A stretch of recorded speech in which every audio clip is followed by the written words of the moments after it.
Good evening, everybody. How is everyone doing? Hope you're well. It is Ghana Independence Day. Oh my goodness, 66 years since Ghana gained its independence. And today we are doing a Ghana Independence Day special. I know you can't see my face at the moment, but you will do shortly. And I have some amazing guests today on the show. I'm going to be speaking to Destination Africa, which you guys know I've done interviews with them before. And we are talking about the importance of speaking our language, the importance of speaking our local dialect. And so it's a really, really important topic. Also, let me know where you are watching me from. Oh, hello, Jamaica. Hello. Hello from Jamaica. Hello from Jamaica. Where is Hertie? Where are you watching me from? And Dream Chaser, where are you watching me from today? I'll be interested to see Afro Jamaican if do you understand Chi? Do you understand any local dialects? Because I know that in Jamaica, actually, they do, in some parts, they do speak Chi, because a lot of the slaves went to Jamaica.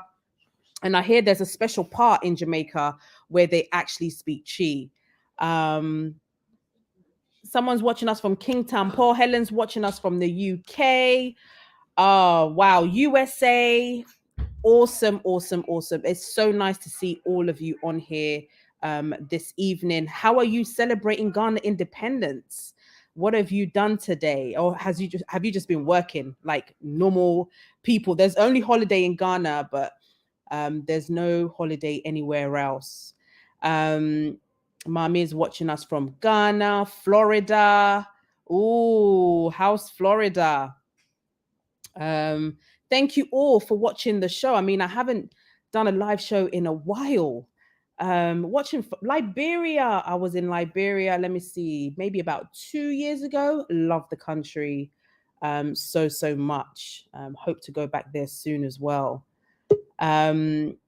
Yeah, so let's get the show on the roll. I'm gonna introduce Destination Africa, Abna and Michael Richardson, who are doing so much in the community, raising the next generation of leaders, our young people, which is so important. Our future presidents, our future ministers, our future doctors, lawyers, engineers, musicians, you name it. They are putting confidence into our children. And that is what I love about them. They also taught my children. They taught my children Chi. They taught them, how to be confident. And so I'm excited to speak to them today and learn more about, what they think and how we should be celebrating Ghana independence and the importance of our local dialects. So please welcome onto my stage, Mr. and Mrs. Richardson. Hi guys. Hey Denta, how are you? I'm good. How are you? We're good, thank you. We're good. You know what? It's an honor to be kicking off your live shows that have been absent for quite some time. We have been missing the shows. We've been missing you, Pa. I know. I've been missing in action. It's been such a long time. Oh my goodness. Was glad to have you back. It's been a bit hectic. So, but I'm glad I'm kicking off the show with you guys and celebrating Ghana independence, which is really important. What does Ghana independence mean to you? Like when we say 66 years of Ghana independence, when Kwame Nkrumah took our independence for us, what does Ghana independence mean to you, Abna? And then I'll go to Michael. This is an interesting question. So independence, it's funny, when we teach the children, we always use an analogy and say, to gain your independence, it's almost like when we gained our independence, when the colonials were here, it's like somebody coming into your bedroom and just scrambling everything around and telling you where to put everything. And then eventually you have the decision to make about where everything should go.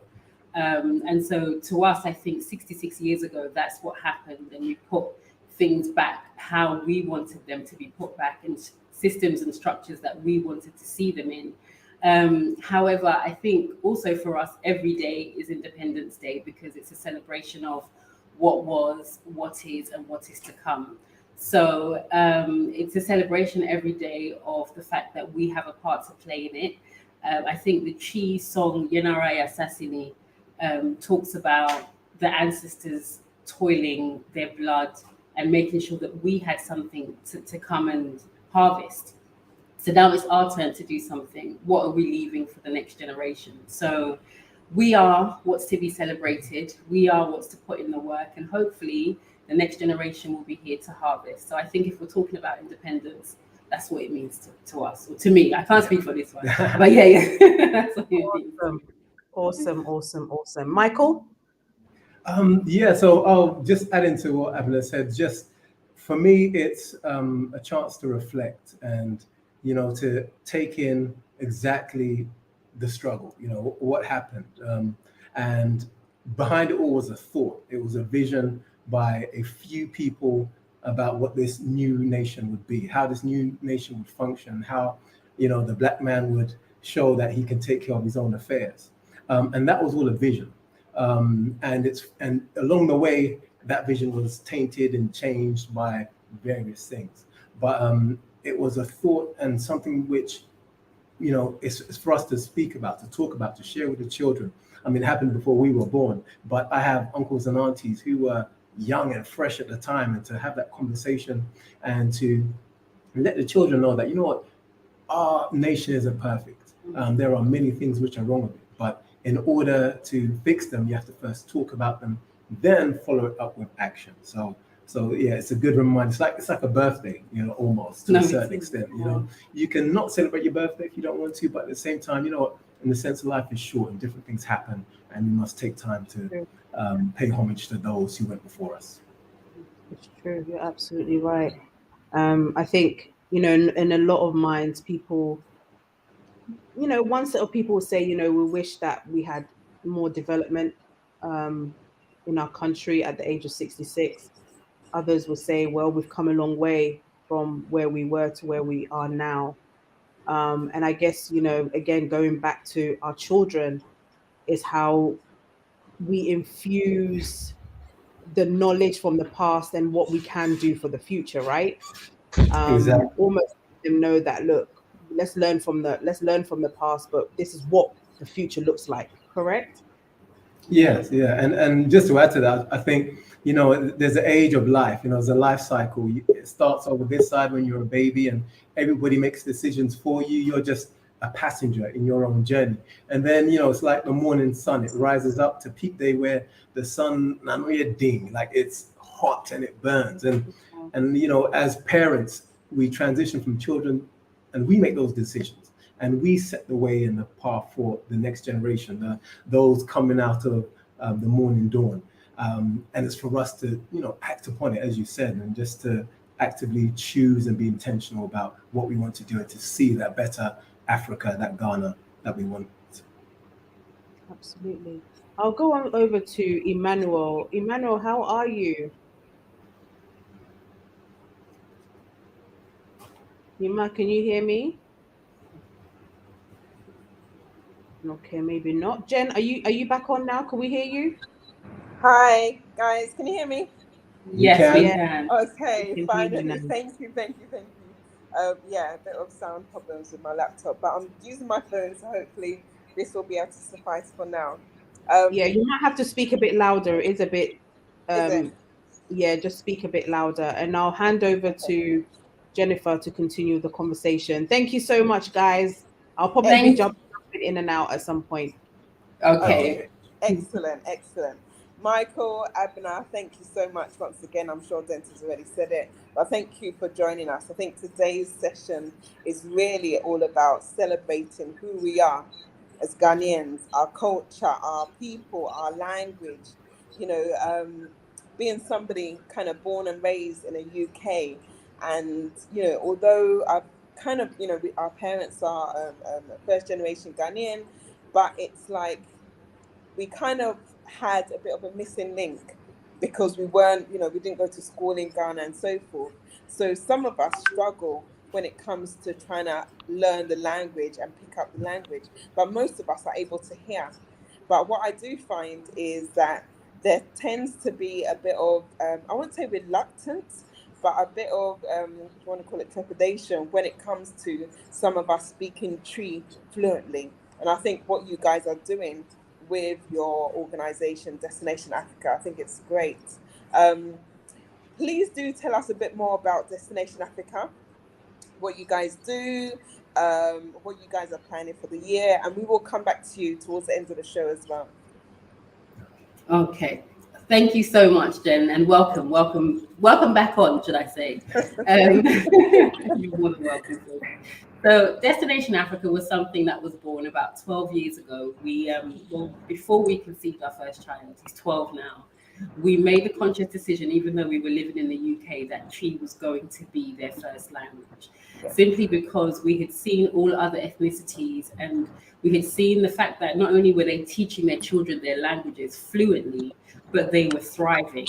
And I think for us, that was the missing link in our children being able to be bilingual. But also at that time, we'd been shown that science had proven that children who could speak more than one language could not only compartmentalize where that language is going in their brains and be able to communicate that fluently, but also they were superseding their peers.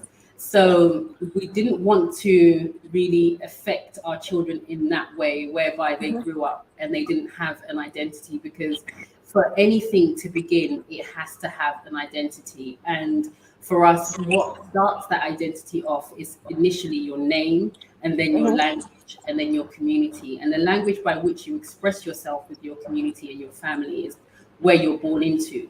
So for you not to be able to speak your language is almost like a disability. And when I've spoken to many adults who don't speak their languages, this is what tends to happen. So this is where we started speaking our languages with our children. Tree became their first language. In the UK, they could read it, they could write it, they could hear it, and they could, they were just able to communicate in it. And people could see the benefits. So they wanted some of that. And we also recognized that after they could speak their language, we thought, okay, it's not just about their language when it comes to terms of their identity. It's also about their history. So in terms of their lineage, we taught them all their clans. We taught them about the African history. We taught them about African American history, Caribbean history. So they knew all of that even before they knew anything about Queen Elizabeth and the Tudors and things of that nature. Yes. Yeah. And then we infuse that with the proverbs. So we taught them, ancient African wisdom. So they have a proverb for literally everything. Sometimes they'll be doing something and you'll just say a proverb to them and they just completely understand, like they get it. So in terms of communication with family and everything, that was fine. And then moving on from that, we've realized strong economies tend to be people who speak a mutual language. So like the Polish go to the UK, they build up their network, and they're thriving because they speak the same language. So when people wanted some of that, we realized our children are not going to be children forever. They are the learners of today. They are going to be the leaders of tomorrow. And this is where Destination Africa was born. Yeah. Excellent. So we've been running Destination Africa officially since 2016. We used to work in community centers. Once we opened the doors, initially people thought, oh, it's just for Ghanaians, and it wasn't. It was a space for people to learn about African culture. So we had mixed race families, we had white families, we had Turkish families, families from the Caribbean, and for different places across Africa. So over the years in which we ran our Destination Africa workshops, we taught people languages from across the continent, including Xhosa, Swahili, Shona, Hausa, a bit of Yoruba, and Chi. So the aim was just to make people more aware about the continent. And I think one thing that touched me in 2012, I went to a wedding of a good friend who was Nigerian marrying a Tanzanian. And their traditional engagement was just like it was in West Africa. The families on one side, the groom's family on the other, and just introducing yourself. And the whole ceremony and the protocol was similar to people, Africans across the continent, thousands of miles away. And it was just nice to see such a beautiful blend and that appreciation that, okay, maybe not be directly my culture where I come from, but there's a respect and an appreciation for it. So Destination Africa was creating that and creating those workspaces both in person, when we moved to Ghana, online, and then now we are happy to say that we've got an online on-demand platform as well. Definitely. And also, just to add to that, so we had the culture, and then we realized that children were just deficient in certain areas. So we talk about being able to compete globally, and the question is, how are our children competing globally? Now, first and foremost, they needed that strong foundation, because everything needs a strong foundation. It's almost like, I think my daughter said something to me last week. She said, if you judge a fish by its ability to climb a tree, it will forever believe that it's non-intelligent. But if you judge it by its ability to swim, it's going to thrive. So when we talk about competing at the global table, we turn up and we don't have a name, we don't have a name placement. And that's simply because everything that we have to offer to the globe is borrowed. So now we've got technology, we've got financial literacy, we've got entrepreneurship, we've got medication, we've got so many things that our children need to be efficient in to be able to evolve and make a difference in the world. So alongside the culture, once we give the children their foundation, then we ensure that we give them the tools that are needed to be able to not just keep up, but to be the solution, to be the change that they want to see, and the solution finders in their society, in their communities. Because right now what's happening is, as a people, we're depending on others to come and solve the issues for us. Oh, our roads aren't working. Oh, let's go and get the foreigners to come and fix it. And we're paying, and constantly we're in debt. But it's these things that once our children can really recognize that we are the problem solvers, it's different. And lastly, we teach the children about their natural resources. So, as we know, as a people, we're multidimensional. We're not just one dimensional. So it's everything about the holistic aspect of that child. If you want that child to be built up, then why is it we're learning academics with the aspirations of going to other countries to serve, when they say he who owns Africa owns the world? And that's literally because of the dependency of the world on Africa. So we teach them natural resources as well, how to manage it, how to understand it, and hopefully we will make that difference. And when we're old and we're in our Zimmer frames, the children will be like, yeah, those are the ones that taught us how to make a difference. But in a nutshell, Destination Africa is turning today's learners into tomorrow's leaders. Thank you. I think that's really beautiful, and I think you guys have got the right attitudes towards ensuring your children know their heritage, know where they're from, know the fundamentals of being who they are, and you're actually bringing up independent, confident young people that don't have a issue with identity. I can talk about in UK, there are lots of different issues. I mean, being somebody that worked in a secondary school with lots of young people from all walks of life, all backgrounds, there were various issues that I as a teacher had to deal with, and a lot of it boiled down to our young people actually understanding, believing and knowing who they are. For me, it felt there was a lack of real identity, and it kind of manifested in lots of different ways. But kudos to you both, and thank you very much. We will come back to you. We're going to go over to Emmanuel. Emmanuel, can you hear us? Yes, I can hear you. Can you hear me, please? Yes, we can. Are we able to see your face or not quite? Okay, let me quickly do that. Okay, All great. right. Okay. So guys, just as an Okay, yes. okay. Can you see me now?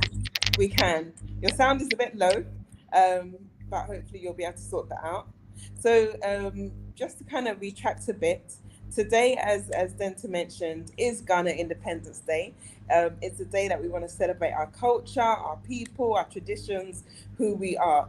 Ghana is 66 years old.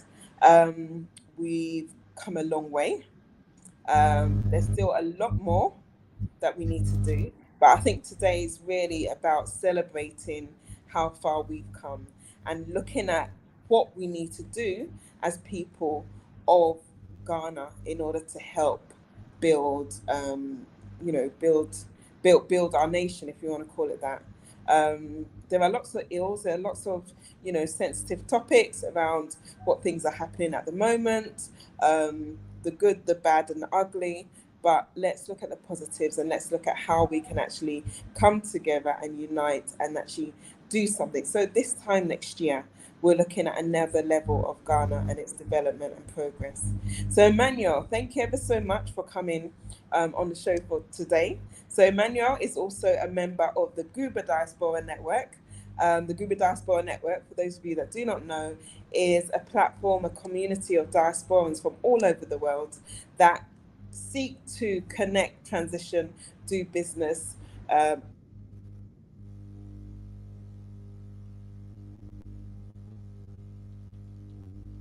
We help facilitate people that actually want to engage with Ghana with different needs. So we have a membership community that people sign up to.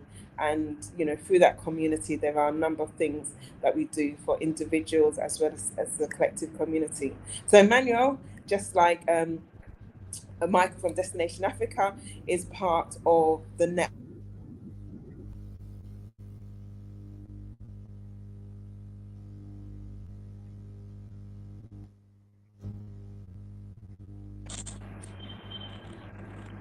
Okay. I don't know where you ended actually because you actually went off from the screen. Oh, sorry. Could you say the last part actually? Okay, so if you could introduce yourself, please, and who.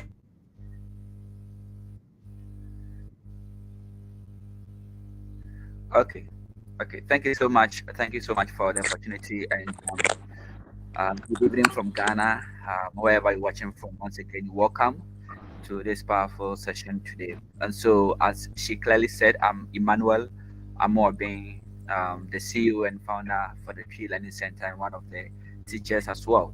And so, that is something to know about me as an individual. We've been doing the Tree Learning Center for the past 2.5 years, and TLC or the Tree Learning Center will actually be 3 years coming June. And so far, I think I've seen some of my students here so far. So if you're my students, once again, you are welcome to this particular session as well. And so that is one thing about me. Madam Jennifer, can I move on to talk about TLC, or probably there's another question for that? No, please go ahead. Okay. The Tree Learning Center, as we all know, as I just mentioned earlier, is actually an online institution where we teach Tree and Fante to not only Ghanaians in the diaspora and also Ghanaians in Ghana, and also people moving to Ghana to do their businesses or relocating to Ghana. Tree, as we all know, is part of the Akan languages. And when we say Akan languages or the Akan ethnic group, that is a widely spoken local language, or the Akan group is actually the biggest ethnic group that we have in Ghana. So if you have Tree as part of their languages, then you should know that Tree is actually the widely spoken local language. Well, what one would say, why Tree? Some time ago, there used to be, after the year of return, actually, there was actually an expert who came to Ghana and he went to the eastern region and he wanted to buy some bushmeat, actually some grass cutter. I don't know how people do call it in the States or in the UK though, but we call it a grass cutter in Ghana.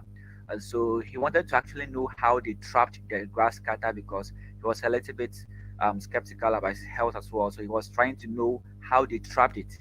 And so upon asking them how they trapped it, I was so surprised that the entire community and entire village, the people around, even the students, the kids around were not able to understand what this man was trying to say. And you could see that there's a clear language barrier in that particular moment. And so watching that particular video and me studying Tree as an elective course in school as well, I thought it wise that okay, there is a language barrier between people where sometimes people want to communicate freely with people, but it's very difficult for them to have a successful conversation. And so we decided as a team to set up a language center where we are going to teach people Tree and Fanti. We actually started with Tree, and probably as we were progressing, we added a Fanti language. Tree, as we all know, as being the widely spoken local language plays an important role in our lives in terms of trying to preserve our cultural heritage and try to, communicate freely with people, whether in the diaspora or in Ghana. It really plays an important role in our lives as Ghanaians. And sometimes people do say "efie," which translates as home sweet home. So there are important things that the language help us in so many aspects that really help us in our everyday conversations, our conversations and interactions with family members, with friends, and everyone. One of my students told me that, Emmanuel, sometimes I feel like a stranger in my own home just because I don't understand the language. So these are some of the things that actually motivates me or motivate us as a team to teach people, to help people. At least we are targeting at least 1,000 people to speak the language. We are joint of professionals, professionals coming from different fields, basically tree backgrounds, because we all study tree, some with tree degree, even masters in tree and fancy as well.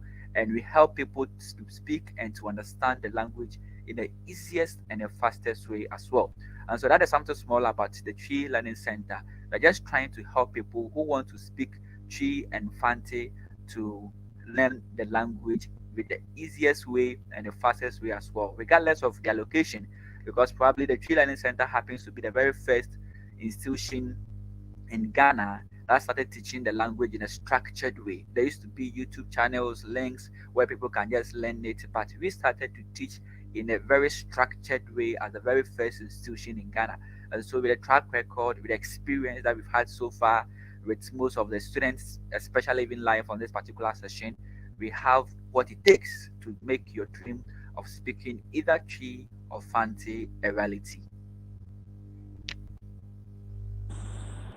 Thank you. Thank you. And I think it's wonderful that you have that target of how many people is it that you want to get to speak Tree, the local dialect?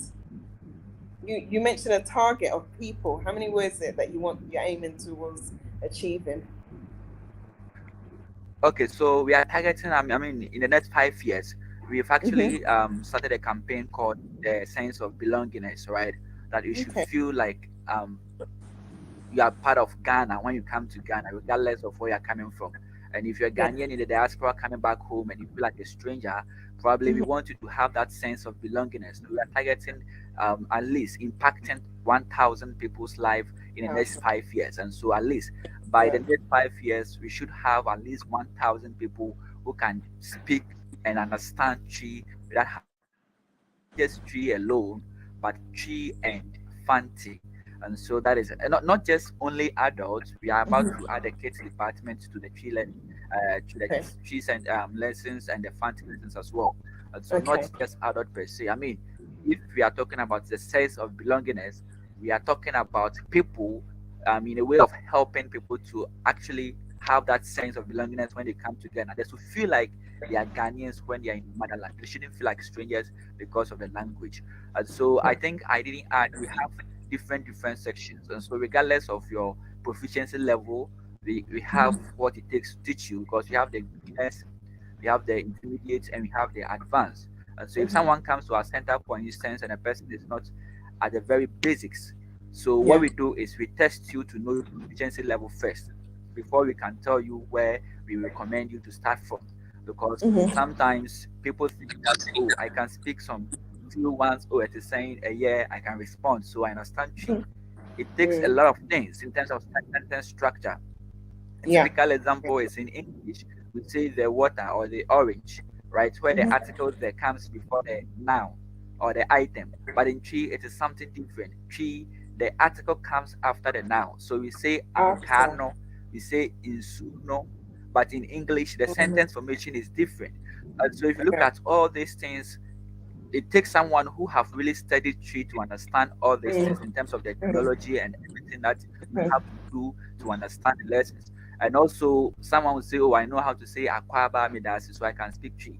You will realize that we will tell you to just say something in tree, and you find yourself wanting because probably you've not gotten anywhere. So we have to test Yeah. you to know your proficiency level. If you think that if you start from the beginners one is going to help you, that is what we are going to do for you. And as Yeah. I said earlier, some of our Yeah. students are watching, and Yes. we have a lot of people that have actually gotten in touch with us, and we are on course towards the Great. 100, 1,000 people 1,000. in the next 5 years.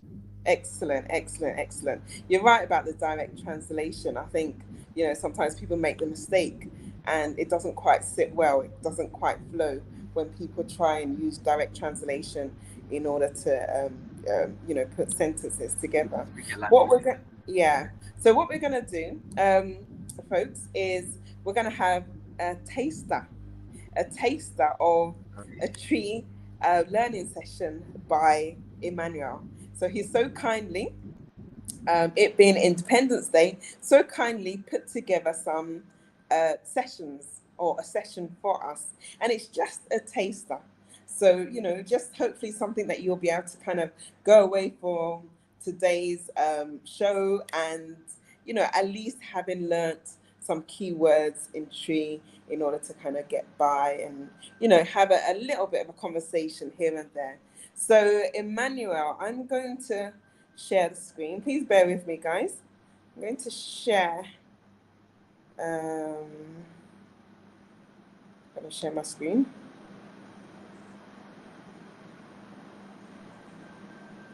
Oops, so if you bear with me, I'll make sure I've got the right. Okay.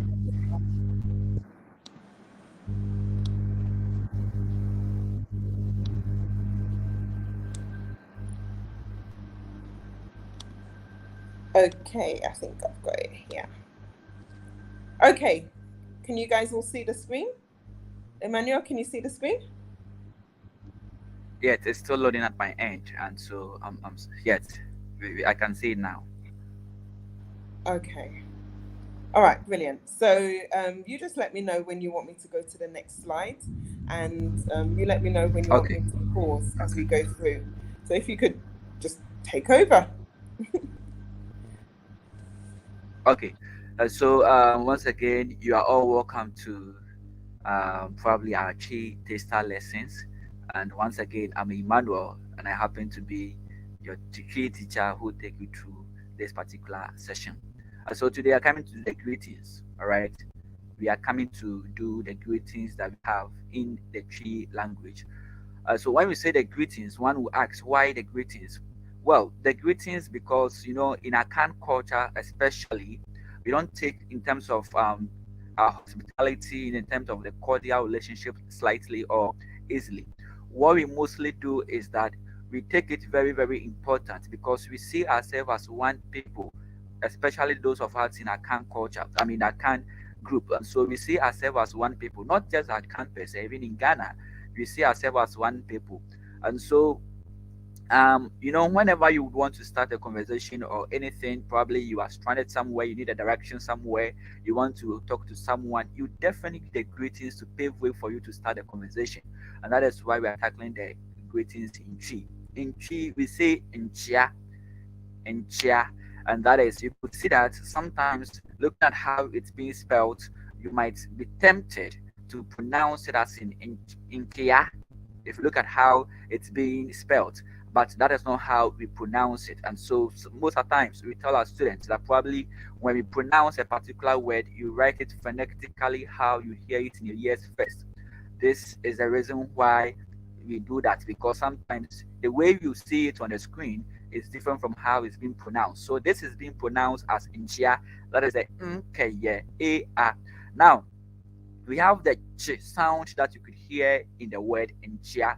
So the ch sound that we all can hear, or we can hear in the word church, or the ch sound that we can hear in the word chin, is the same word that we can hear in the word, the same sound that we can hear in the word inchia, which is the greetings. And so we have the ch, which is a k and a y letters, and we also have the a and the a, which is the ear. So it is inchia, all right, and the k and the y, it's a whole lesson on its own. That is what we call the consonant combinations. That is what we call the diagrams.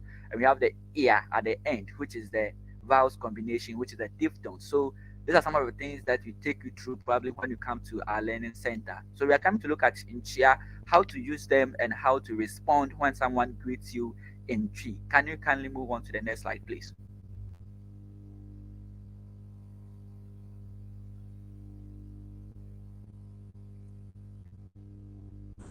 This one? Yes, the second one. Okay. I need to the second slide. Is this it? The introduction aspect.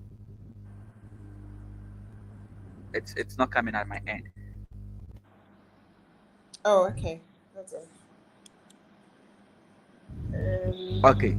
So just like how I did earlier, the pronunciation of the word enchia is sometimes heard as enchia.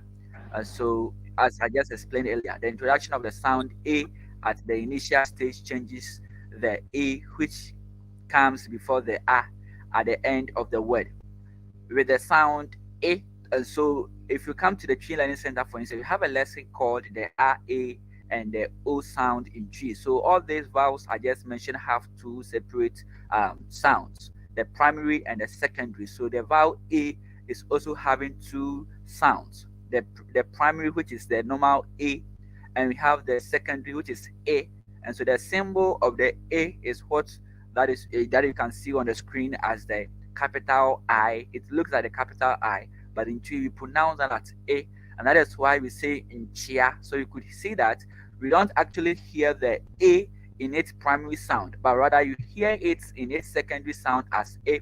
And so this is because all the vowels must agree to be in one group, and so that is what we call the distribution of vowels. So as I said earlier, the vowels combinations, which is the diphthongs, are being treated as a whole topic in the Tree Learning Center. So with this particular distribution, it is based on advanced tongue roots. That is what we call the tense and the lax vowels.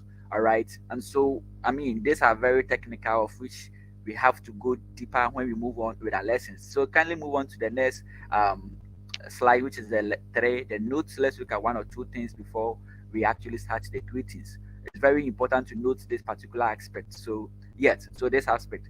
So, unlike English, she uses the personal pronouns in greetings. So, in English, we just say good morning, good afternoon, good evening. And sometimes people are tempted to also respond in tree like that. In tree, no.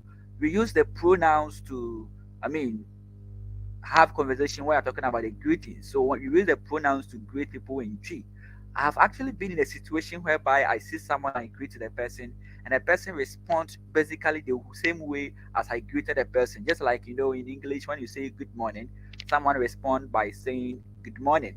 In tree, it is not like that. So sometimes resist the temptation of responding good morning to the greetings, good morning in tree. In tree, it is not like that. So we'll quickly go through the pronouns that we will use in this particular session.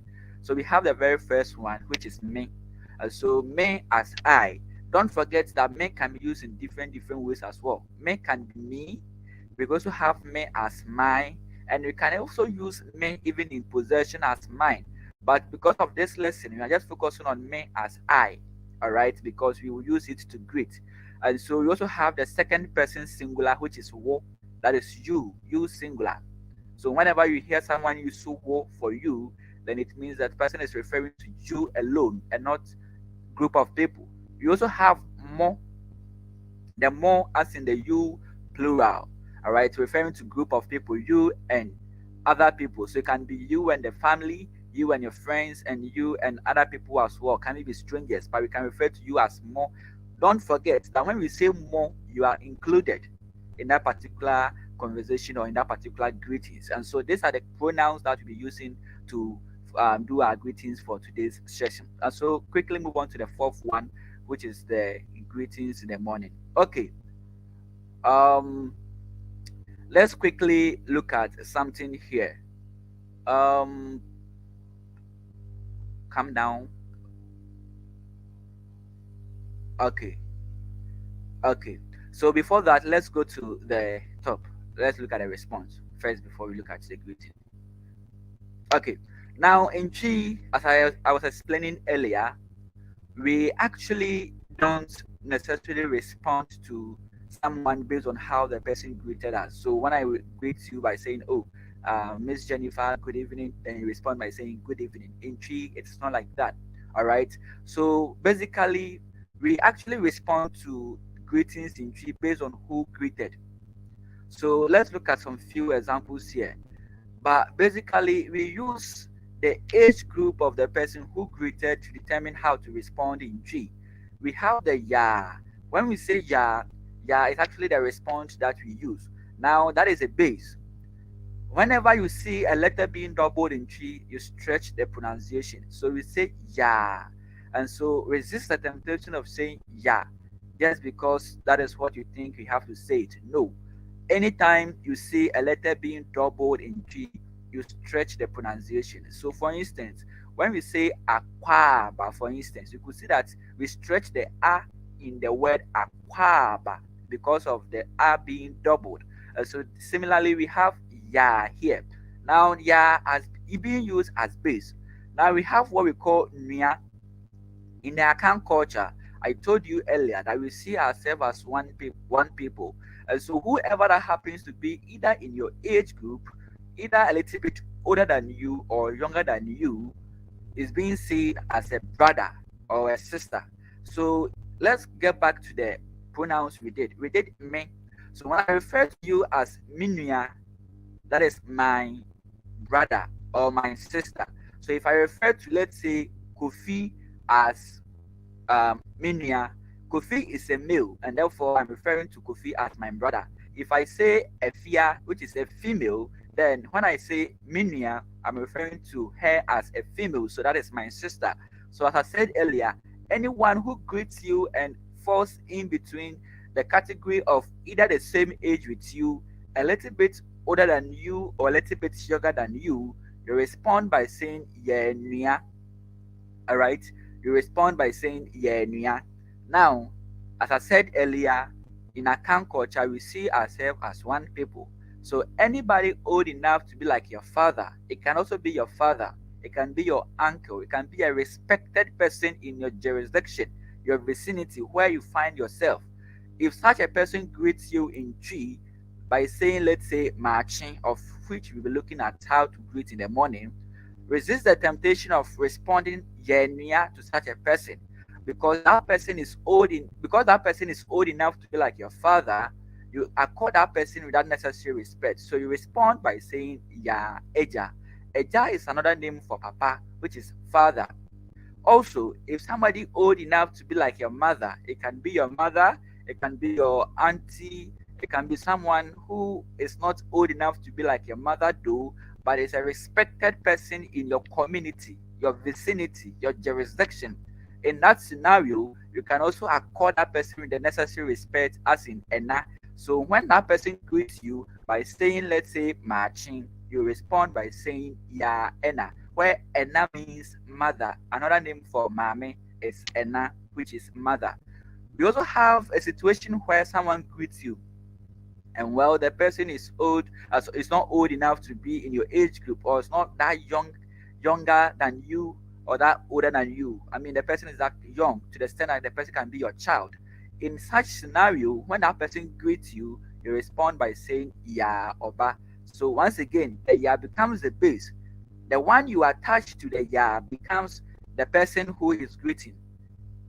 Don't forget, I told you earlier that in tree we don't respond basically based on how the person greets. You respond based on who is greeting. So the age group of such person greeting you will determine which response to give. And sometimes we will say yeah media. I think my mother liked using this particular respond a lot. So we use yeah media as mine, and we use basically for people who are our lovers, our relatives, and all those stuff. Mostly, our lovers, we respond to them as "yeah, me dear." So, for instance, your boyfriend or your husband greets you, then you respond by saying "yeah, me dear." But sometimes, when you go to a typical account areas like the Achim area, you know, Achim is also part of the tree languages. It's a tree dialect in the account languages. If you go to places like Kumasi, for instance, the older women, like the old ladies around, when you greet them, mostly they respond by saying "yeah, media." I think they are the only people I mostly see or hear them responding to people by saying "yeah, media." Aside that, you mostly hear people saying "yeah, nia," "yeah, ja," and "yeah, ena." For instance, if I greet my dad in tree, he respond by saying "yeah, nia." But ordinary, it shouldn't supposed to be like that. It's supposed to respond by saying "yeah, oba." but sometimes you just ignore and say yeah. But for the person greeting you, if you know the person is old enough to be like your father or old enough to be like your mother, we don't take those things slightly or easy in tree. It is very, very important. Don't, I mean, if the person is old enough to be like your mother, accord that person the necessary respect, Anna. And if the person is old enough to be like your father, accord that person the necessary respect, Eja. Don't try to say Yenuya if the person is old enough to be like your mother or your father. It is very disrespectful in the tree language and also in Akan culture. And we don't take politeness in tree. That is why sometimes most of you come to Ghana and people bombard your ears with me pacho, and that is the reason why we don't take politeness very slightly in Ghana. So mostly if you come to Ghana and you hear a lot of Nepalcho, which simply means please, kindly take note that it is not something that you should be too surprised about. I told you here, or I'm telling you here, that it's very common. You will hear it day in, day out. If you have such experience, you can put it in the comment section. If you are hearing a lot of places or a lot of please when you're in Ghana, you can put it in the comment section and we will definitely acknowledge that as well because it's something that is very, very common in Ghana. Kindly move on to the fifth slide. Okay, now in the morning, as I said earlier, even in English, we have same thing as well. In the morning, we greet by saying good morning, but in tree, as I said earlier, we have a different way of greeting in tree in the morning. So, as I said, I told you earlier that we will use the pronouns to do the greetings in tree. Unlike in English, where you just go by saying good morning, in tree, it is not like that. So, we have the very first one, which is memawo achin or marching. So the Mimawachin is the extended version and the marching is a shorter version. So sometimes you hear people saying or you hear someone saying that, oh, minia marching, all right, marching. Responding to this particular greetings, as I said earlier, depends on who is greeting.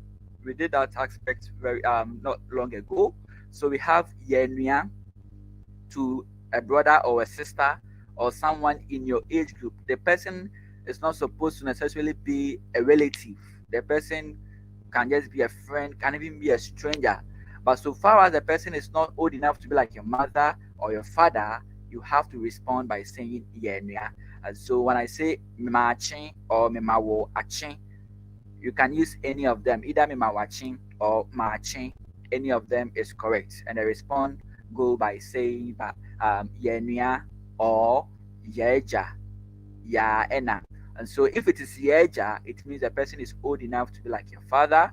The person might be in your father's age mate, or the person might be your father indeed, or any respected person in your community. Sometimes the person is not old enough to be like a father, but the person is a respected person, an honorable person in your community. You can respond to that as ya eja as well. And so that is it. Yes, by the way.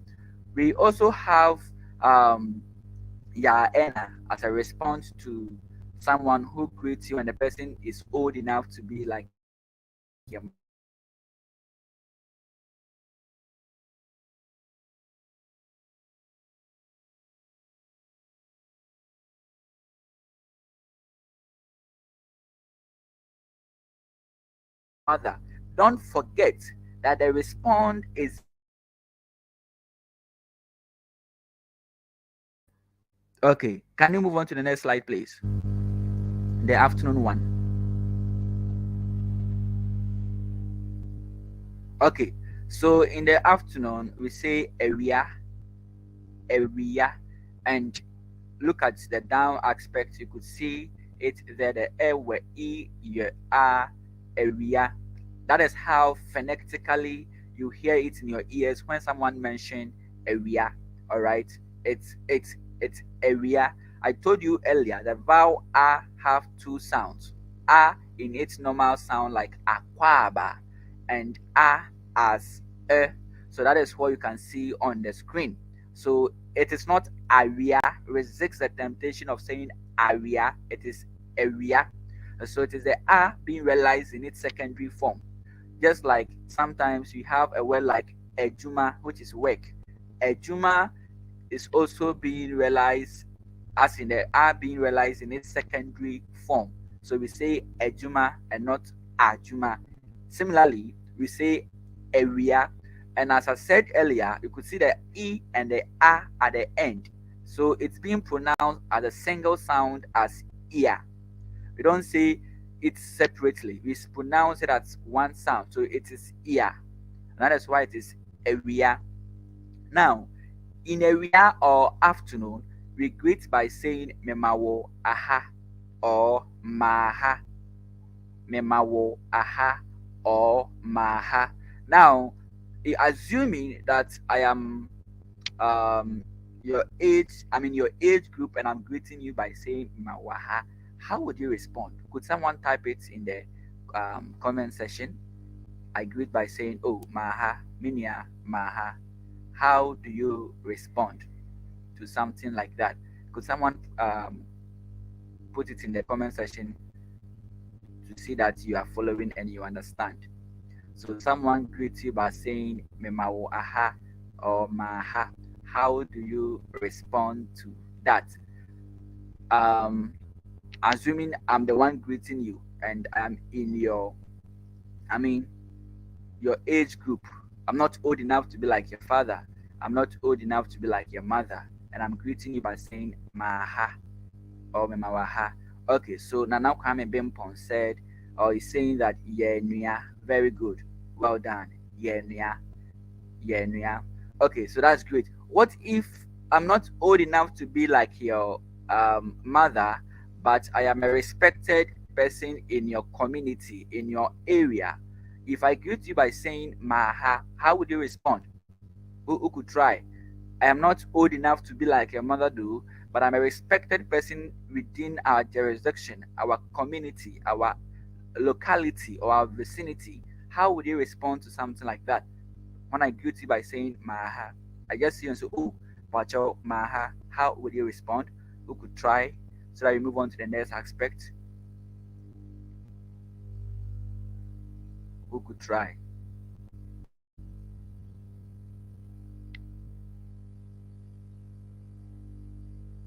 Maha. Someone in your age, not in your age group per se, but the person is not old enough to be like your mother or your father, but the person is, around your area, but is a respected person. No. Okay, that's a very good try. That is yeah, Eja. Beta is trying to corrupt the Eja actually. Okay, better. So it is A at the beginning, not A. Kindly take notes. It sounds like A, but it is A actually. Very good. Nana Kwame Bimpong once again is answering it correctly. He says that ya ena. So that is great. It means you are following. Keep it up. So that is it. Thank you so much. Okay, let's move on to the next stage. I like the way you are being interactive.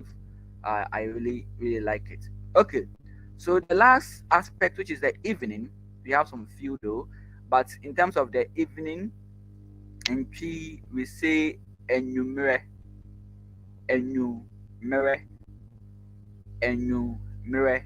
So in the evening we will say enumere, and so that is it. So we have the sound, that you could hear in the word enumere, and that is also a topic that we treat at the Tree Learning Center in the beginners one level. Now we greet by saying memawo ajo or majo. All right. In the evening we greet by saying memawo ajo or majo. Now if someone greets you like this by saying majo, assuming I am old enough to be like your father, and I greet you by saying majo, how would you respond to such a greeting in G? Could someone try? I am old enough to be like your father. I'm not your father though, but I'm old enough to be like your father. How would you respond to my greetings, Majo, in G? How would you respond to my greetings, Majo, in G? Could someone try? So yeah, Eja. Okay, yeah, Eja. And now Kwame Bimpong is saying yeah, Eja. And so that is it just by the way. Very good. Yeah. Okay. Venice. Okay, Venice. That's a very good try. but Nia is a sibling. And if I'm old enough to be like a father, I am actually not your age mate. So it is not your Nia, but rather your Eja. So once again, Bertha, it is your Eja. The Eja is A and not A. The Eja is A and not A. Good. What if, well, I'm your partner, and I greet you by saying Majo? How would you respond? If I'm your partner and I greet you by saying Majo, how would you respond? Before we move on to when someone is eating, how to respond to that. Because of time, you have to do it quickly. Um, yes. This is a taster course, and so let's enjoy it. Let's enjoy it very, very well. So if someone greets you by saying Majo and the person is your lover, how do you respond in G? Don't forget that person can also be in your age group. And so you can respond as in Yania or Yamedie. Okay, let's quickly move on. Okay, let's go to the next session. Okay, so eating time, that is what we call or say edidibre. And once again, we don't say adidibre, we say edidibre. It is the a being realized in its secondary form, e. So the vowel a is being realized in two forms, that is the primary and the secondary.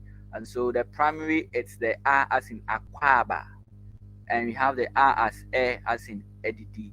So edidibre. Now, so it says that this type of greeting is a form of conversation. It is assumed that the person a person eating is holding something precious. So the visitor will, in the form of greetings, ask him or her to hold that thing well. So in tree, we have various ways to greet someone in tree when a person is eating. We have you, the guest, or you, the visitor, greeting the person first for the person eating to respond. And we also have a situation or a scenario where the person eating will also invite you. And so let's move on to the next slide and let's see how you, the one visiting the person, how you greet the person. And so the visitor is a person one, which is mostly we do say person A. So let's assume that Madam Jennifer is actually the visitor here.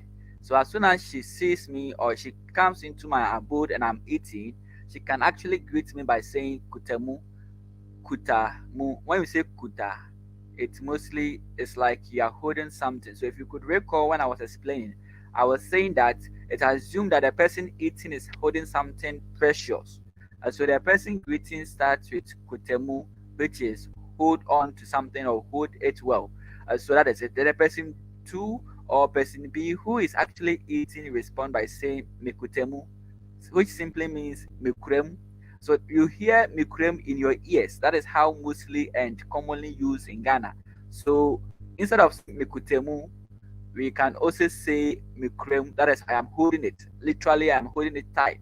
So if you could recall, the person eating is holding something precious, and the visitor is telling the person eating that Kutemu, and the person eating, who is the person B, is responding by saying Mikurem, I'm holding it.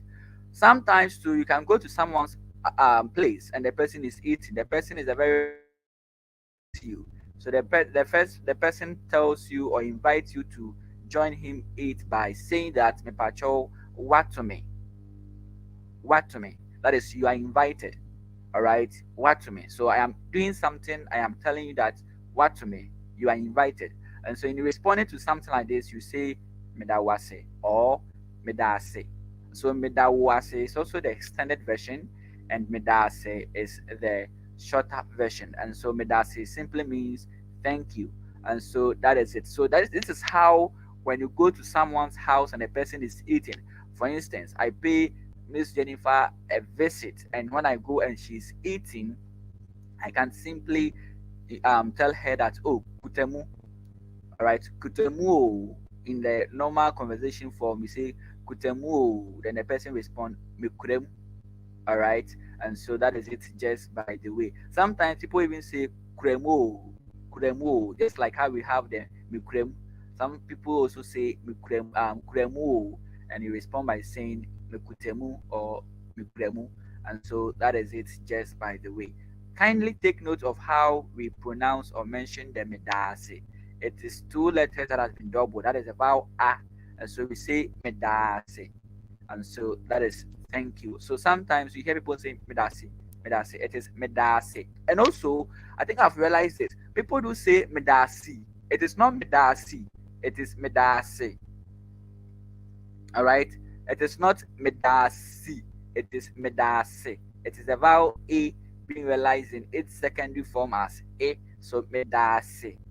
Let's kindly take note. Let's move on to the next slide, which is slide 10.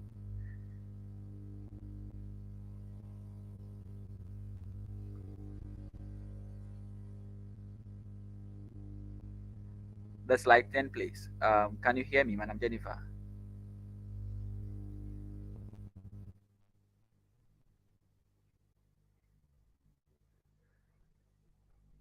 All right. So I think Madam Jennifer can't hear me so far. But as I was saying, we were supposed to move on to the next aspect.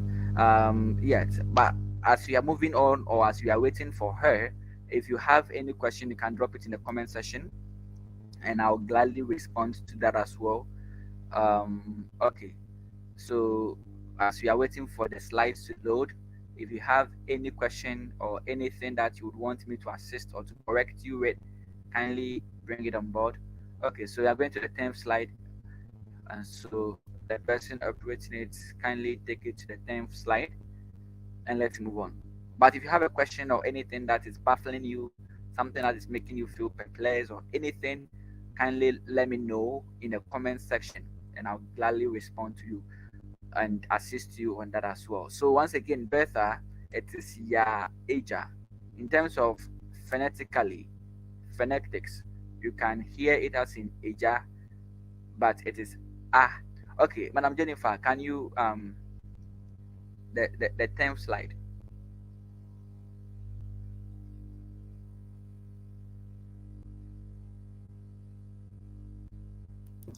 Can you hear me? Can you hear me?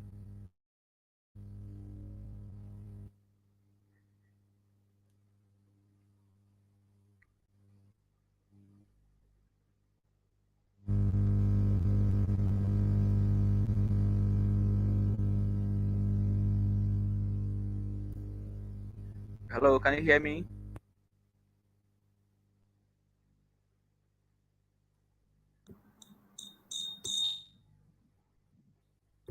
Hello, can you hear me? Yes, I can't hear you. You keep on going on and off. But if someone can hear me, can you put it in the comment section if you can hear me, please? Um, if you can hear me, it doesn't feel like I'm the one. If you can hear me.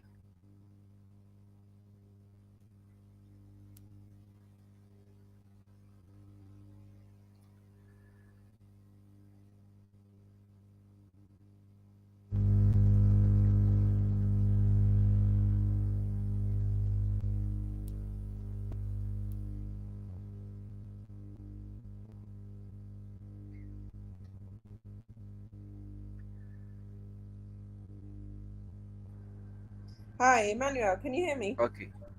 Um, Hi, can you hear me now? Hi, can anyone hear me?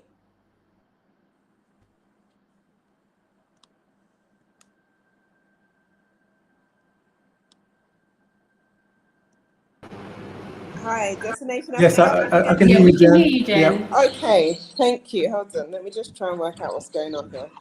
Sorry about this. Okay, let me just. Um, yes. I can hear you.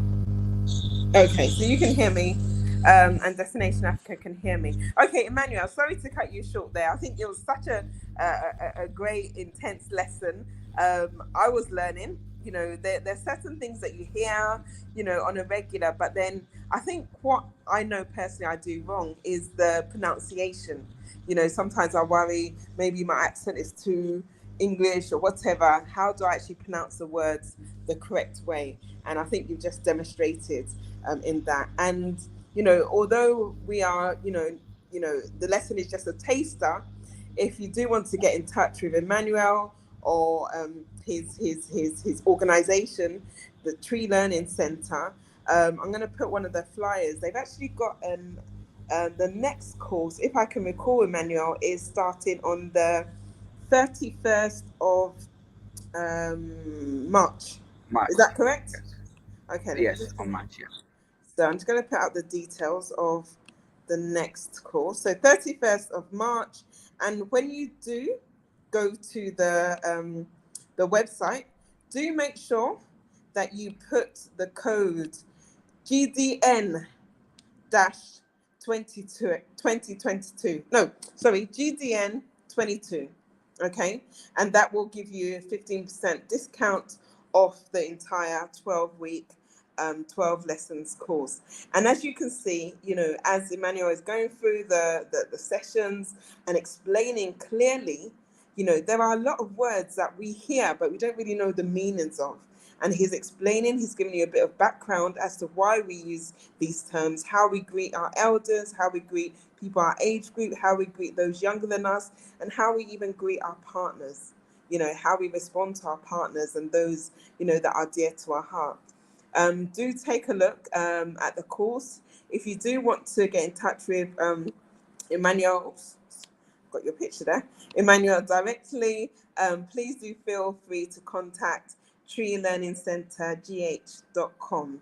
Okay, Emmanuel, thank you ever so much, and please do stay on. We will catch up with you shortly, but I'm going to move over to Destination Africa now and get them to share a bit more about what they're doing and all the exciting things coming up for this 2023 and beyond. You guys are just keep setting the bar higher and higher and higher. Love it. Oh, I think you guys are on mute. Yep, we're back. Thank you so much, Jen. Yeah. Oh, Emmanuel. Should I say Chrissy? I shouldn't even be calling you by your English name. Chrissy. Chrissy, why idea? I was actually sitting there. It took us back to when we were starting to really take our tree seriously and teach the children and everything. So that was great. So collectively, the dynamic that we bring to the tree or to the language side of things is to build children up holistically, as we said.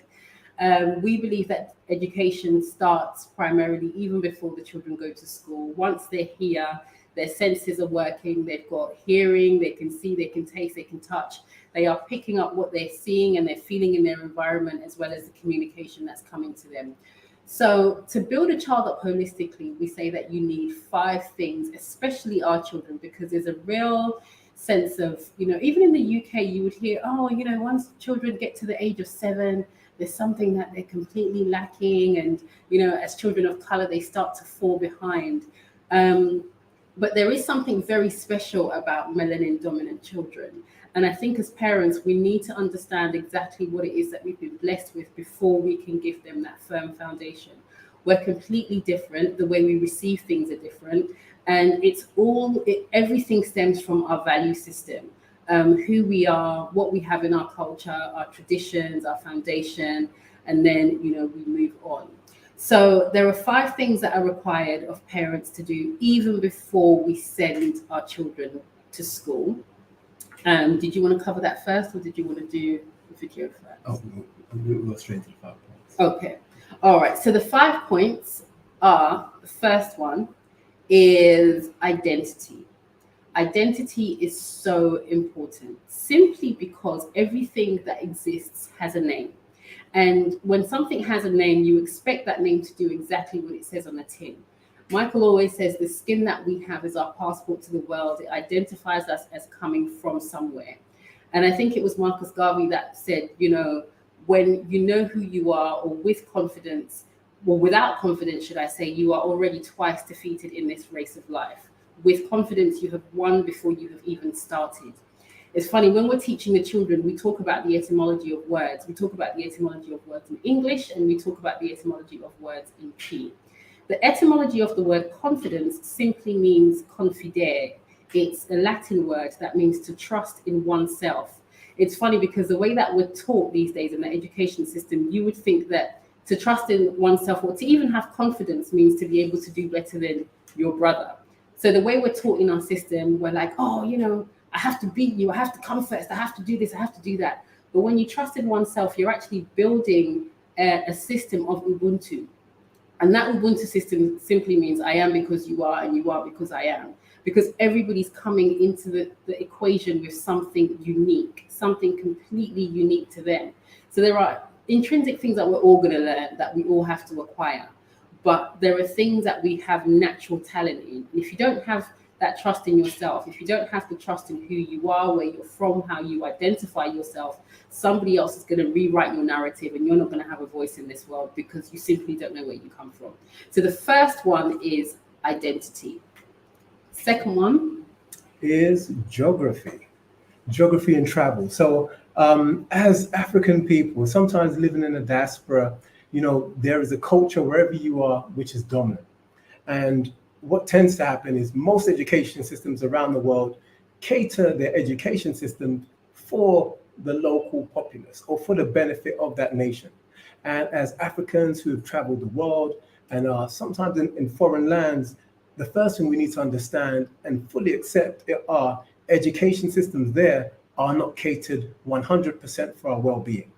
They do factor and take into certain elements, but there are certain parts which are missing.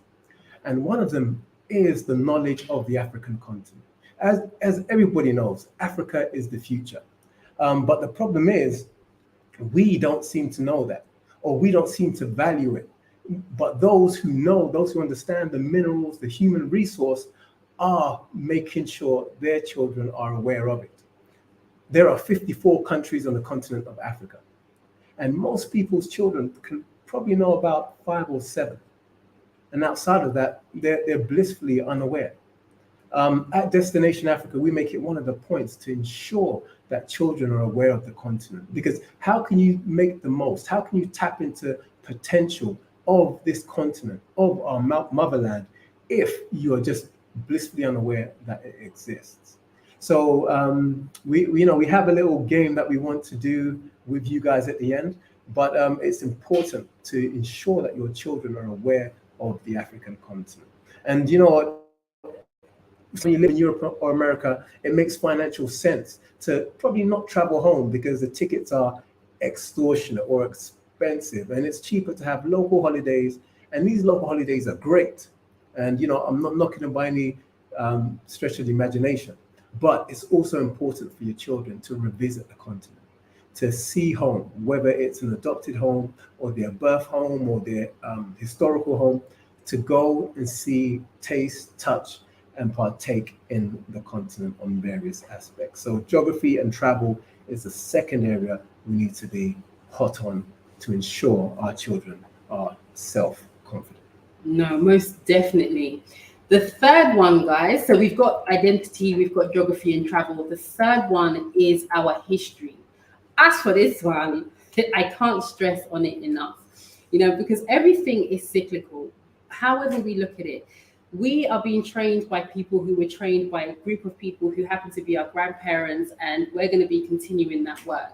Now, if we're starting this work out, I started off by talking about a fish. Fishes can only train their children, or a school of young fishes, to be a fish. They're not going to train them to be anything else. Now, we as Africans have to adopt this same mindset, because if we're not able to teach our children to be African first before anything else, we're literally forming children who are not only going to have an identity crisis, but they're going to go out there and they're going to have personalities that are just divided almost. So remember when you were young and you would come home and you could speak to the aunties, hello auntie, how are you? And then you go out with the guys, with girls, and you're able to, you just sort of fit in and all that, because you felt you had to blend in. You couldn't really just be yourself. Whereas I remember when I used to go to school with, like, say, Indians and Chinese, they would ensure that you said their names correctly if you got it wrong.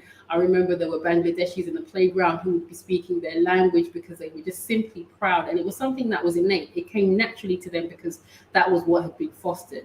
So I remember, again, my daughter saying something about planting seeds. She said, if you plant an orange seed in a place where you would normally plant an apple, in a place where you would normally have an environment that's conducive to apples, it's not going to thrive. It's exactly the same with us. If we don't know where we came from, we're not going to be able to know how we're going and exactly how to get there. So it's really important that not only are we teaching our children our history, their own personal history of, when you go to a funeral, this is how you behave. This is who your great, great, great, great, great grandparents were.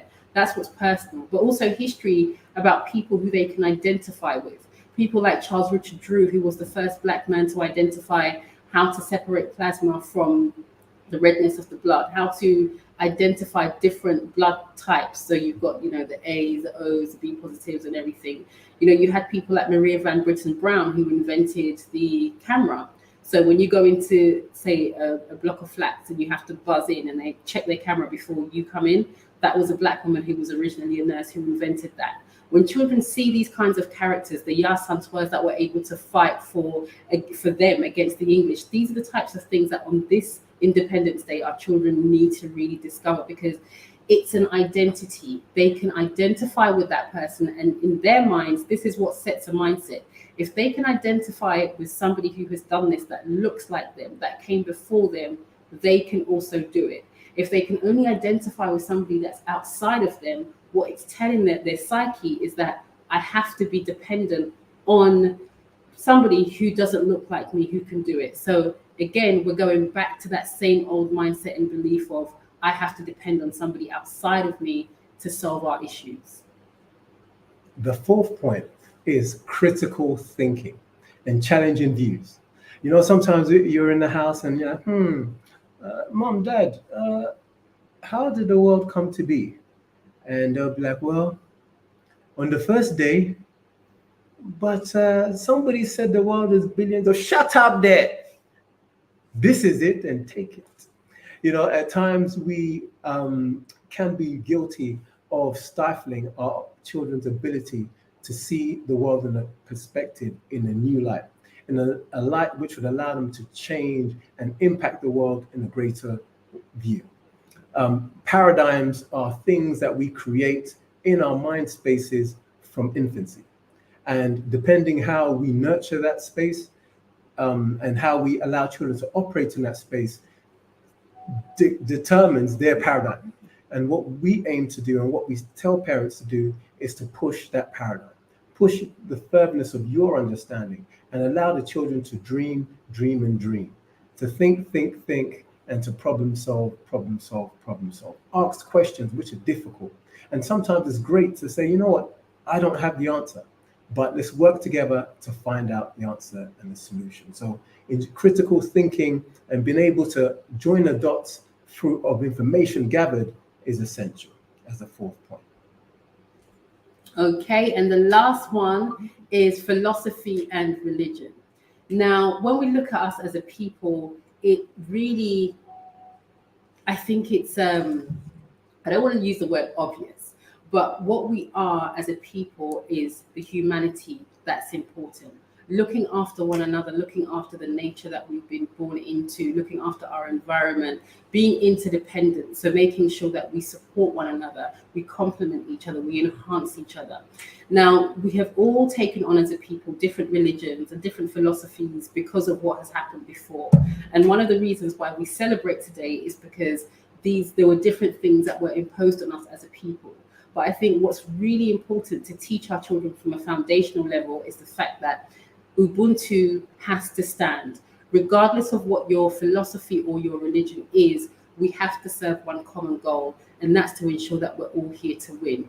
It's funny, sometimes when we were in the UK, I remember I watched Houses of Parliament, the Prime Minister and the politicians, members of Parliament, and they would be debating here and there and this and that. But at the end of it, nothing was truly personal, in the sense that everything had to go and be geared towards that common goal. And that was to ensure that country was run efficiently and everybody was doing their job. So it's really important that even if we have separate religions, we have to want each other to win. And that's something that we have to instill in our children from the very get-go. Yeah, and just to add to that, and also sometimes philosophies. understanding that there are different philosophies. And just as Emmanuel mentioned, and as he's taught the language, as you grasp the language, you actually start to grasp the philosophy behind it, how people see emotions, how they associate emotions with the physical and spiritual being of a person. All these things are part of philosophies, how the Africans saw the world, their calendars, and so much more. All these things are things that the children need to be aware of and to understand. So those are just 5 things that we mentioned that could be hindering our children's self-development and their self-confidence. Now, as I mentioned before, we have a little quiz. You know, as I said, there's many children who don't know about the countries of Africa. And we wanted to do a little quiz with you guys just to see how well you guys know the continent of Africa. Come on, guys, let's go. So we have a few flags here. And what I want to do is, if you guys can type on the keyboard as fast as you can, what flag comes up. So we've got a few flags. The first one is... Type it in there as fast as you can. We've got a hard one for you guys here, so come on, let's we're breaking them in nice and slow. We've got Kwame Oforiama for that says he loves his ancestors. That's amazing. And rightfully so. Yeah. Okay, so guys, we have this one. Okay, first point goes to Mr. Bright. Well done. Nana Kweku. Okay, we're keeping score here. Okay, Nana Kweku. Was that for Mr. Bright or Nana Kweku? That's for Nana Kweku. Okay. Oh, Nana Kweku. Okay. The second flag. Yeah, what? This one. Is it too easy? I don't know. Maybe they're waiting for the hard ones. Is this a stretch? Is this a stretch? Put it in there as fast as you can. There's something in it for the person who gets the most. Then you should have mentioned that. Hey, not quick. This one is too easy. We're gonna step it up a little bit. Okay. So the third flag. This one there.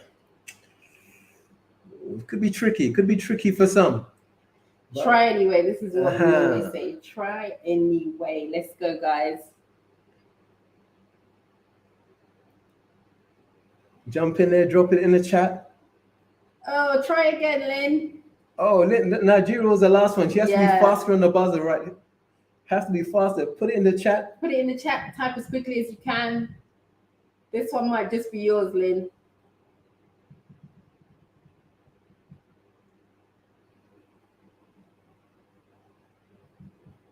Okay. What do they say? Fingers at the buzzer. Fingers at the buzzer. Okay. Fingers at the ready. Okay. Oh, hey. Okay, that's Jareen Mensah. Correct for you. One for you. Okay, we're gonna step it up another level. The next flag. Let's go. For those of you who don't get this one, I'm telling you, you're gonna. Some people have just passed it. They said, no, this one, it's not for me. It's not my portion. Okay. So this flag. Has anyone seen this flag before? Hey, you know, as a village, you know, when people come together, it's always great because you get the synergy. Yeah. And maybe you by yourself, you might not know it, but somebody on the live today probably knows this flag. So guys, if you know this flag, put it in the chat as soon as. Put it in the chat, guys.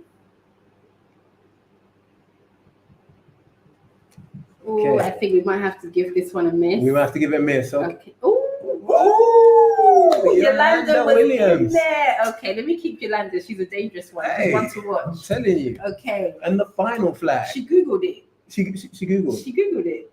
It's okay. It's okay, Yolanda. Let's go. Yolanda, get this one. Let's go. Last one. Hey, I've seen some eyes have gone cross. They've lost focus. They're going to go to the optician tomorrow because they've never seen this thing before in their life.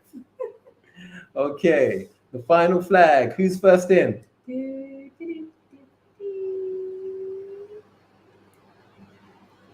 Jareen has 2. I think it's 2-2 because Nanakweku also has 2. Oh, he has 2. Okay. So let's see. Hey. I think it's a tie. We're gonna have to give them a tiebreaker. Okay, this is a tiebreaker. Let's go, guys. Okay, This you've one, got this. I'm seeing double vision. I'm seeing. If Yolanda gets this one, then it's going to be a triple tie. So Hey. we have to go again. Okay. Have you seen this flag before? I'm sure Lady Dent has seen this one since she's been up and down Africa and everywhere in She's between. seen this one quite a few times.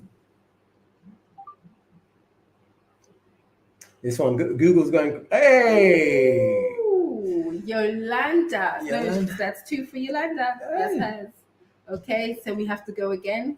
Yolanda, okay. So Yolanda, some people will be saying that's CAR. What does CAR stand for? What does CAR stand for? Oh, okay. Right just came in very quickly. Hey. But Yolanda, we're going to have to give you that one. Okay, so let's go. The last one. You know, this is like the penalties after the penalties. Yeah, this is We're waiting for someone to miss and slip up. So, guys, the final flag. Ding. Bing. Look at that. Take a look at that flag right there. Hey. Fingers at the ready. Google's going off. I'm telling you, it's going to crash. Look at that flag. No, not Equatorial Guinea. Darren, try again. Keep trying. Stay away from Google. Yes, Darren is in there. We have a winner. Darren. Obiambone Semano. No, right idea. No. Darren, that was excellent. You know, I thought a few football fans were going to come in with that one, but it took a while, but we got there. We got there. Definitely. Oh, wow. So guys, yeah, you know, it's just to Lynn just got in there the last minute. But just to show that, you know what, the continent of Africa and its countries are so vast. And what we aim to do is to have fun little ways and games that families with the children can enjoy the continent, learn about the continent, from the countries to the capital cities, to the population, the presidents, the tribes, the natural resources, and the languages, and so much more. Because we believe that learners of today who are focused and invested in Africa will be the leaders of tomorrow. Sometimes you have to swim against the tide. And if you want that thing different, you have to invest in your child in a separate way. So we are happy to release our Destination Africa Academy officially today. Officially today. We said we wanted to launch it on the 66th celebration of Ghana's independence. The 66 on the 6th. Hey, this one you're liking your numbers. Hey, I'm telling you. Lotto. Hey, Lotto numbers. And just the way that though that statement was made by Dr. Kwame Nkrumah, we also want to empower the next generation in a new way. And we always say to parents, invest in your children. Be intentional about it, because one thing that I believe our parents fell off with was they didn't focus and be intentional on certain levels.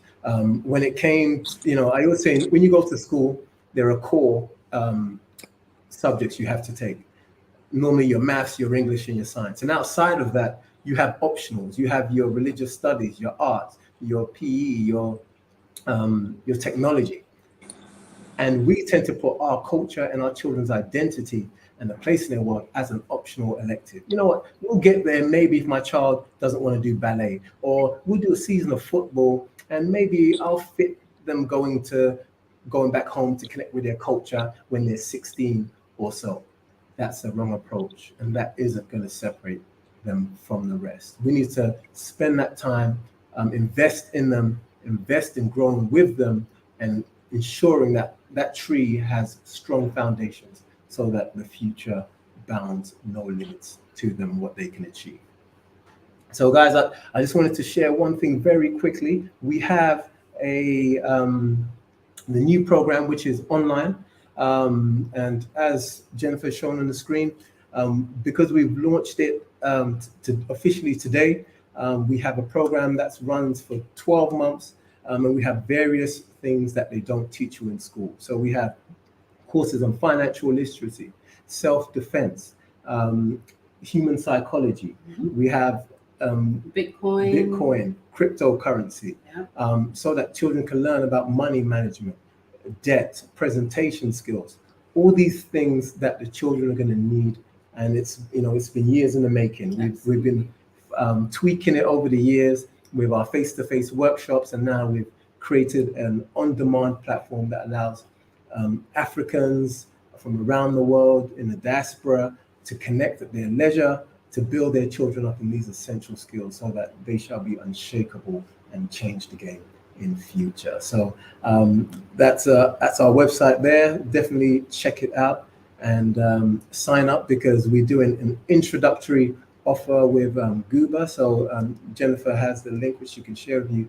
And yeah, sign up as soon as possible, because this offer isn't going to stay around forever. And we always say, invest in your children. Normally what happens is people spend money on French lessons, and their children have had 100 French lessons before they had their first African language lessons. But you know what? To change the game, things need to change, and we need to put focus on the things which are of value. So guys, check out the website, and we look forward to having some of you join the village and the wider community, and enjoying that parenting journey as well. So thank you. Thank you guys so much. And just wanted to add to that to say, it's when we talk about going against the tide, I think you just talked about going against the tide. It's interesting that when we're going against the tide, that means we're embracing who we are.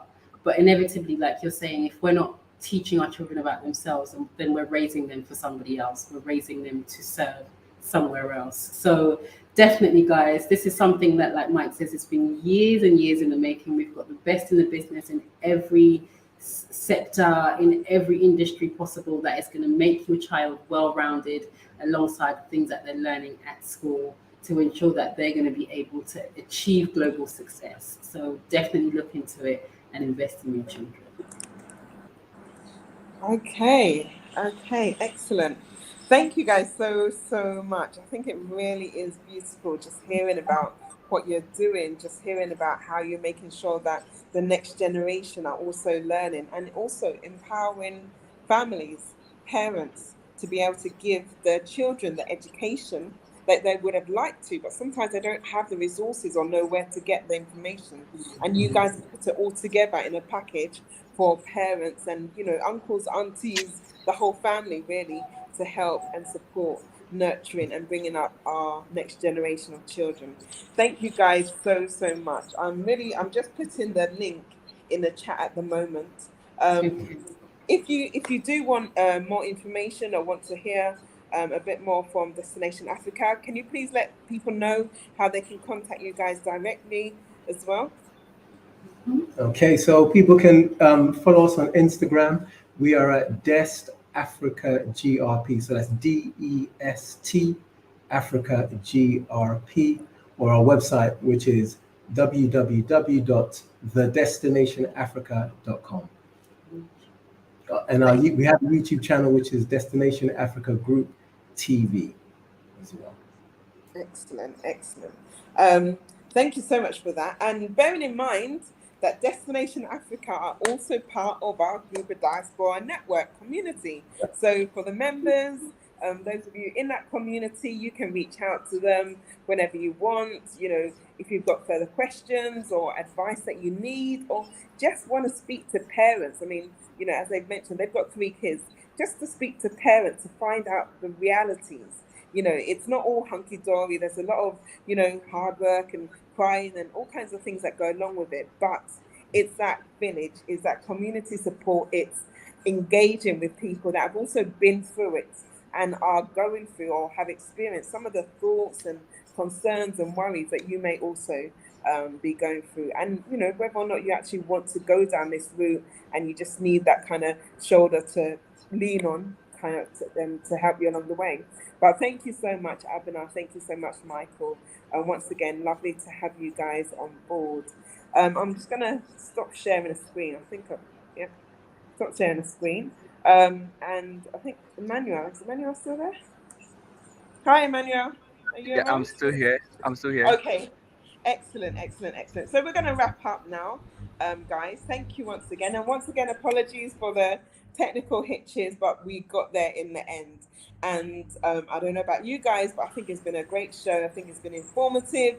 I think it's kind of been an eye-opener. And I think it's one of these things where, it's so nice to actually round off a day like Ghana Independence with learning some of these things about ourselves, who we are, our traditions, our culture, and our language.